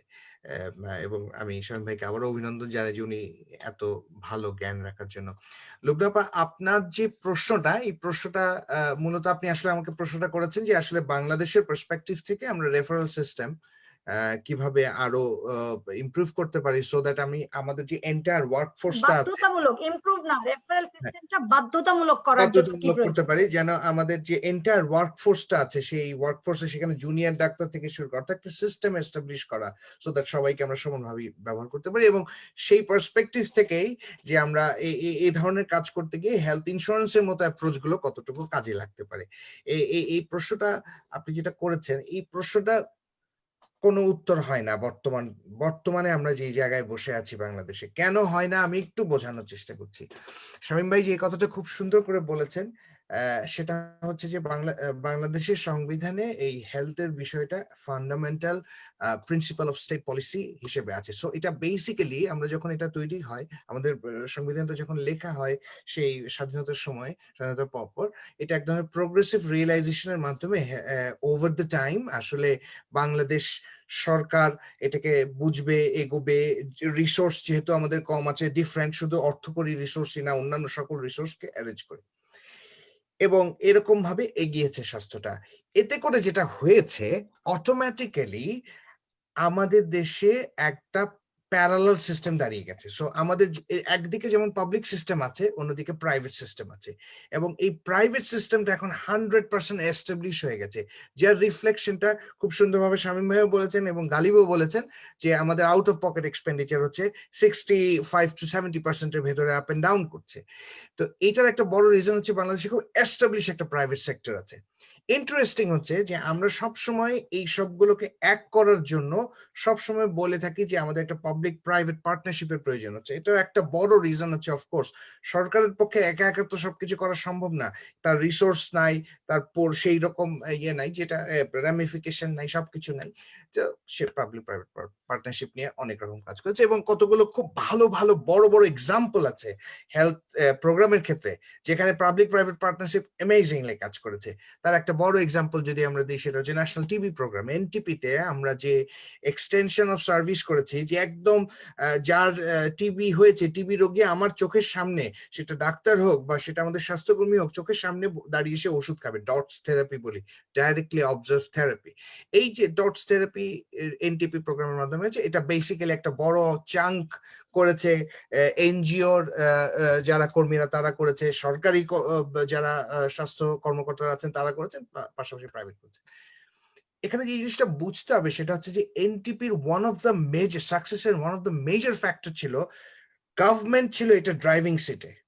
অর্থাৎ গভর্নমেন্ট বলেছে আমি সবার ডটসটা, মানে অর্থাৎ টিবির ওষুধটা সবার কাছে পৌঁছাতে চাই এবং সবাই যেন খায়, এটা এনশিওর করতে চাই। করার জন্য আচ্ছা তোমরা আছো প্রাইভেট সেক্টর, এই যে আমার এখানে সরকারি ডাক্তার আছে, সবাই একসাথে বসে একটা প্রোগ্রাম ডিজাইন করো, একটা আলাদা সেক্রেটারিয়েট, মানে একটা আলাদা ডাইরেক্টরেট তৈরি করেছে, এনটিপি ডাইরেক্টরেট, সেখান থেকে এটাকে চ্যানেল করা হয়েছে।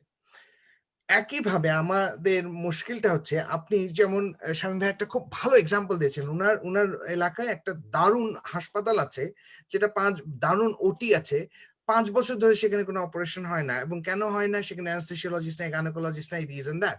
শামীম ভাইকে যদি আমি এই প্রশ্ন করি যে তাহলে কি গত 5 বছর ধরে শামীম ভাইয়ের গাইবান্ধায় কোনো সিজারিয়ান সেকশন হয়নি? হয়েছে কিন্তু। জি, আমার নির্বাচনী এলাকায় হয়নি, সবাই জি। গাইবান্ধা শহরে গিয়ে করেছে। শহরে গিয়ে করেছে, হ্যাঁ শহরে গিয়ে করেছে। এর কারণটা হচ্ছে আমাদের ওই যে প্যারালাল সিস্টেমটা তো দাঁড়িয়ে আছে, ফলে দেখা যাচ্ছে যে আমাদের প্রাইভেট সেক্টরটা, আপনি এখনকার যুগে যেহেতু ওভার দ্য টাইম প্রচুর উন্নয়নের একটা বড় অংশ ছিল যে ইনফ্রাস্ট্রাকচার ইনভলভমেন্ট, যেটা খুব ভালো মতো গালিব বলেছে যে আমাদের রাস্তাঘাট তৈরি হয়েছে, ফলে দেখা গেছে যে আপনি এখন থানা শহরেও গিয়ে কিন্তু সিজারিয়ান সেকশন হচ্ছে, পেট কেটে ডেলিভারি হচ্ছে, এবং সেইগুলো জন্য প্রাইভেট সেক্টর আছে, মানুষ যাচ্ছে ওখানে, পয়সার ফলে অটোমেটিক্যালি আউট অফ পকেটও বাড়ছে, সবকিছু হচ্ছে। আমি মনে করি যে বাংলাদেশে এই জিনিসটা এস্টাবলিশ করা দরকার যে হেলথটা সরকার দেবে, এটা আমার সাংবিধানিক দায়িত্ব, এবং এটা আমি সিটিজেন হিসেবে, আমি বাংলাদেশি, কাজে বাংলাদেশে আমি স্বাস্থ্যসেবা পাবো, এবং এটা আমাকে সরকার দেবে। এবং সরকার এটা দেওয়ার ক্ষেত্রে যখনই তার, যেহেতু আমাদের রিসোর্স কনস্ট্রেইন আছে, ডিফারেন্ট পার্সপেক্টিভ থেকে সবাইকে সে ইনভলভ করবে, প্রাইভেট সেক্টরকে ইনভলভ করবে, ফর প্রফিট সেক্টরকে ইনভলভ করবে, এনজিওর মতো নট ফর প্রফিট সেক্টরকে ইনভলভ করবে, তার নিজের র্যামিফিকেশন আছে। প্লেন এন্ড সিম্পল এক্সাম্পল হচ্ছে আমাদের কমিউনিটি ক্লিনিক। কমিউনিটি ক্লিনিক তৈরি হচ্ছে অ্যামেজিং প্রোগ্রাম, 6,000 পপুলেশনের জন্য একটা ক্লিনিক, এবং সেখানে আমরা সিপিএইচসি দিয়েছি, যাদেরকে আমরা 6 মাসের ট্রেনিং দিয়েছি, এক্সটেন্সিভ ট্রেনিং দিয়ে কতগুলো বিষয় শিখিয়েছি, এবং তারা দেবে। মজার ব্যাপার হচ্ছে যে কমিউনিটি ক্লিনিক 6,000 পপুলেশনের জন্য আছে, তার থেকে একটু দূরে গেলেই সেখানে মায়ের দোয়া নার্সিং হোম আছে, মানুষ দৌড়ে কিন্তু সেখানে চলে যাচ্ছে। কেন আমি একজন সিপিএইচসির কাছে যাব? তাই নয় কি?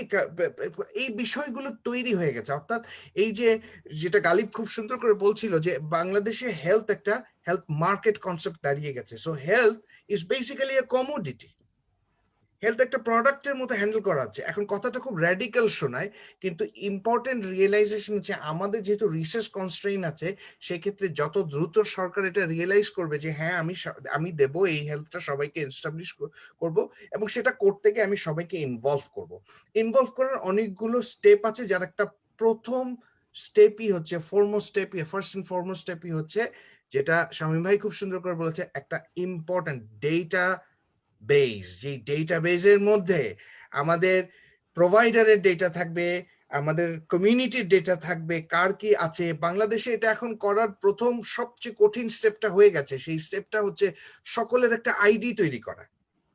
যেহেতু আমাদের প্রত্যেকের একটা করে ইউনিক আইডি হয়ে গেছে, এবং সেই আইডিটাকে বেস করে আমরা খুব সহজেই কিন্তু এখন এই ম্যানেজমেন্টটা করতে পারি এবং একে অন্যের সাথে কথা বলতে পারি। এবং যখনই সরকার এই ড্রাইভিং সিটটাতে বসবে এবং বলবে যে ইয়েস, মানে সরকার বলতে আমি বোঝাচ্ছি সেটা কোনো পার্টিকুলার পার্টির কথা না, এটা ওভারঅল সরকার, সেটা যেই আসুক, এবং যখন এটা ইনস্টিটিউশনাল হবে তখন পরবর্তীতে যেই পার্টি আসুক সবাইকে এটা দিতে বাধ্য থাকতে হবে। যখনই তারা ড্রাইভিং সিটে বসবে তখন কিন্তু এই ধরনের প্রোগ্রামগুলো তখন সামনে আসবে, যেমন হেলথ ইন্স্যুরেন্সের একটা বড় জায়গা হচ্ছে, যেটা গালিব খুব ভালো মতো বলছিল যে জিডিপিতে আমাদের এখন অনেক ইনভলভমেন্ট আছে, প্রচুর জেনারেশন আছে, তা আমরা কিন্তু সেখানে ইনভেস্ট করতে পারছি হেলথ ইন্স্যুরেন্সে। কিন্তু আমারও সেই জন্য মনে করিয়ে দেব, বারবারই চাপ দেব যে রেফারেল সিস্টেম বা ইন্স্যুরেন্সের মতো প্রোগ্রামের যেমন প্রচন্ড প্রয়োজন বাংলাদেশের, কিন্তু এই ধরনের প্রোগ্রাম ইন ট্রু সেন্স যদি আমরা এস্টাবলিশ করতে চাই, তাহলে it has to come from the government has to be in the driving seat, and then government বলবে সবাইকে যে ওকে, প্রাইভেট সেক্টরকে আমি নিলাম, অমুককে নিলাম, তমুককে নিলাম, তোমার সবাইকে নিয়ে আমরা এই সেবাটা সকলের কাছে দেব। এবং এটা আমার শুধু আমার পলিটিক্যাল পার্টি ম্যানিফেস্টো না, এটা আমার স্টেটাল ম্যান্ডেট, যে আমি স্টেটের রাইট হিসেবে আমি সবাইকে দেব। আমি সরি, অনেক আপনি ধন্যবাদ সময় তানভীর। কম, অনেক বড় হয়ে গেল। আর আমাদের হাতে একদম সময় কম, 2 মিনিট আছে। আর আমরা আসলে রাষ্ট্রের হাতে যদি ড্রাইভিং সিট রাষ্ট্র নেয়, তাহলে জবাবদিহিতার জায়গাটা আসলে এনশিওর করা যায়, মানে এটার আর কোনো বিকল্প নাই। আমি অত্যন্ত দ্রুততার সাথে গালিবকে একটা প্রশ্ন করতে চাচ্ছি। গালিব, এই যে আমাদের শামীম ভাই, তানভীর এত কিছু বললো, তো ডেটা তো এন্ট্রি করতে হবে, এই রোগীর পক্ষ থেকে হোক আর স্বাস্থ্য সেবা কর্মী, স্বাস্থ্য সেবা প্রদানকারী বিভিন্ন, বা আমরা যদি বীমাও করতে চাই, এই যে আপনি ডিজিটাইজেশন ব্যাপারটা, এইটা কিভাবে করা সম্ভব এবং আদৌ সম্ভব কিনা বাংলাদেশের এই 18, আমি জানি 17 কোটি, এখন 18 কোটিও বলছে অনেকে, তো এই 18 কোটি জনগণের জন্য ডিজিটাইজেশনটা কিভাবে করা যায় এবং কত দ্রুততার সাথে সম্ভব, যদি আপনি একটু বলতেন। আমাদের হাতে আর 2 মিনিট আছে। তানভীর ভাই যেটা উল্লেখ করেছেন যে আমাদের ন্যাশনাল আইডি শুরু হয়ে গেছে, মানে যেহেতু আমরা এটাকে ইউনিভার্সাল করছি আমাদের সব নাগরিকের জন্য, সুতরাং সিস্টেমটা ইটস দেয়ার। এখন সেটাকে হোলিস্টিক ওয়েতে হেলথ সেক্টরের জন্য ডেটাবেস ক্রিয়েট করা, এই ক্ষেত্রে আমাদেরকে উদ্যোগ নিতে হবে এবং ইটস নাথিং কমপ্লেক্স। বাংলাদেশে অনেক টেকনোলজি ফার্ম আছে যারা আউটসোর্স হয়ে আমেরিকা এবং কানাডার হেলথ সিস্টেমের ডেটাবেসে বিভিন্ন পোর্শন মেইনটেনেন্স করে ঢাকায় বসে। So we have also people there যারা এই এন্টারপ্রাইজ গুলোকে ম্যানেজ করছে।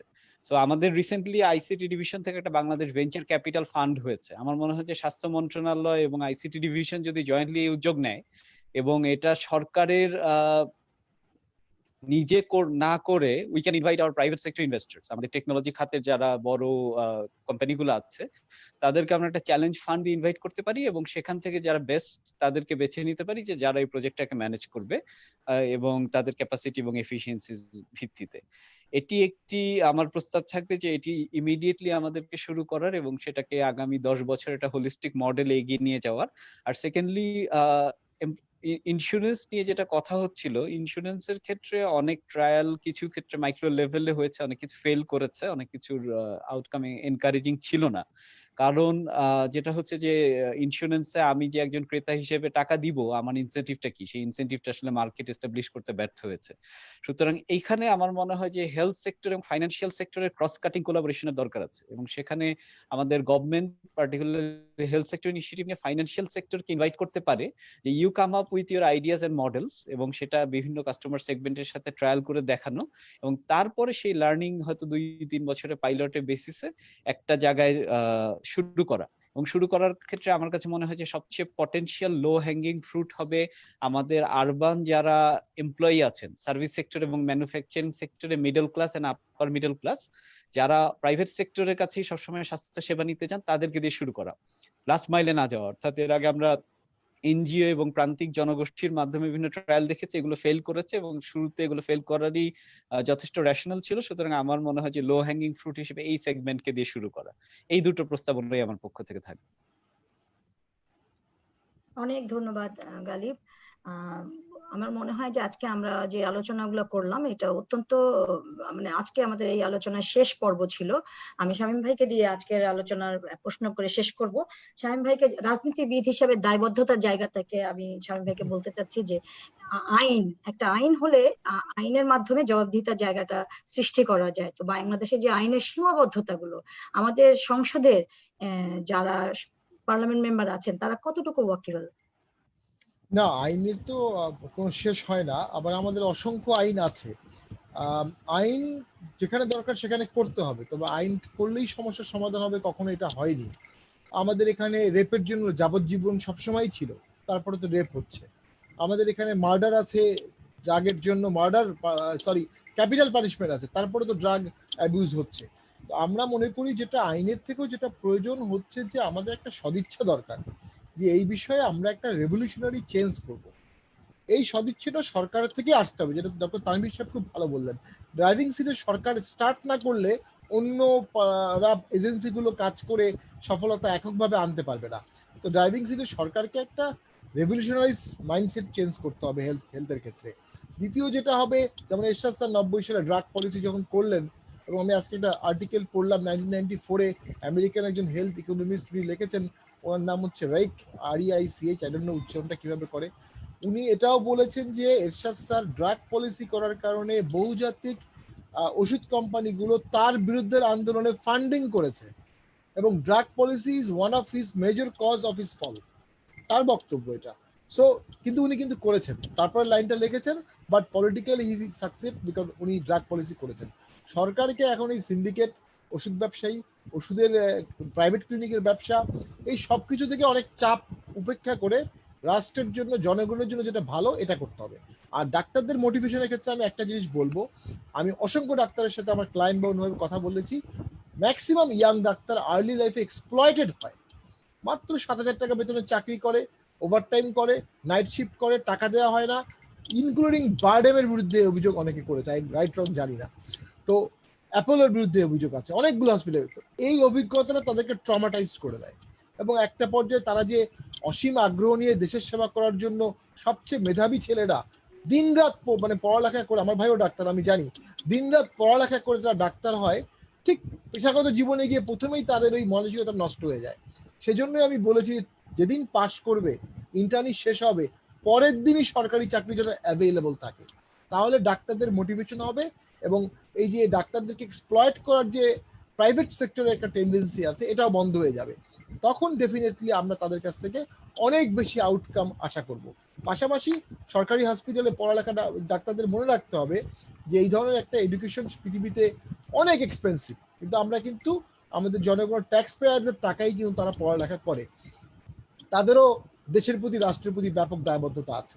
এটা একটা মিক্সচার করতে হবে এবং সংসদে আমি যেটা ফিল করি প্রত্যেক এমপিরই উচিত হেলথ নিয়ে চিন্তা করা, যাতে এই সিন্ডিকেট এই আনডিউ প্রেশারটাকে ভেঙে ফেলা। এই আনডিউ প্রেশারকে না ভাঙতে পারলে কোনো হেলথ মিনিস্টার, কোনো হেলথ সচিব, কোনো এনজিও কেউ বাংলাদেশের হেলথকে ভালো করতে পারবে না, কারণ তাদের ফাইন্যান্সিয়াল ইম্প্যাক্টটা এত বেশি বা অ্যাডভার্সাল ইম্প্যাক্টটা এত বেশি, তাদের লবিটা এত বেশি স্ট্রং যে তাদের সাথে অন্য কেউ পেরে উঠবে না। সেটার জন্য সবাইকে একতাবদ্ধ হয়ে কাজ করতে হবে ডেফিনেটলি। অনেক ধন্যবাদ সবাইকে। আজকে আমাদের এই অনুষ্ঠানের আজকে আমরা সমাপ্তি টানছি। আমরা স্বাস্থ্যসেবা আইনের সীমাবদ্ধতা আলোচনায় আমরা বিভিন্ন বিষয় নিয়ে আলোচনা করেছি। আমি আশা করছি যে আমাদের দর্শকরা প্রত্যেকটি বিষয়ে আলাদা আলাদা করে শুনতে পেরেছেন, বুঝতে পেরেছেন। স্বাস্থ্যসেবা নিশ্চিত করার জন্য আসলে দক্ষ জনশক্তি প্রয়োজন এবং প্রয়োজন সরকারের সদিচ্ছা। আপনাদের সবাইকে অসংখ্য ধন্যবাদ। শুভরাত্রি। সবাইকে ধন্যবাদ। শুভরাত্রি। সবাইকে ধন্যবাদ, দেখা হবে। ধন্যবাদ।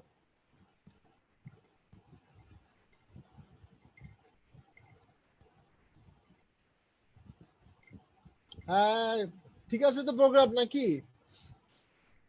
জিয়া ভাই এখনো লাইভ যেভাবে কোথাও ঘুরতে চলে গেছে নাকি এখনো লাইভ যাচ্ছে?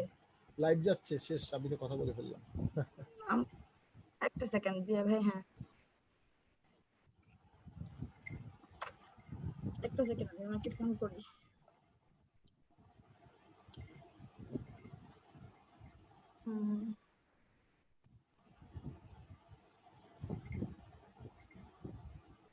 অনেক খুবই ভালো হয়েছে শামীম ভাই, অসংখ্য ধন্যবাদ আপনাদেরকে সবাইকে। মানে আপনারা এত বিস্তারিত এবং বিভিন্ন বিষয় নিয়ে জিয়া ভাই আসতেছে মনে হয় লাইভে, উনি হয়তো অনেক টায়ার্ড, তো ওখানে তো অনেক রাত এখন। ও আচ্ছা আচ্ছা, 12টা বাজে মনে হয়, ঘুমিয়ে গেছে। দেখা হবে। ওকে, উনি লাইভ না আমরা, হ্যাঁ আপনারা লিভ করতে পারেন। হ্যাঁ জি, ওকে।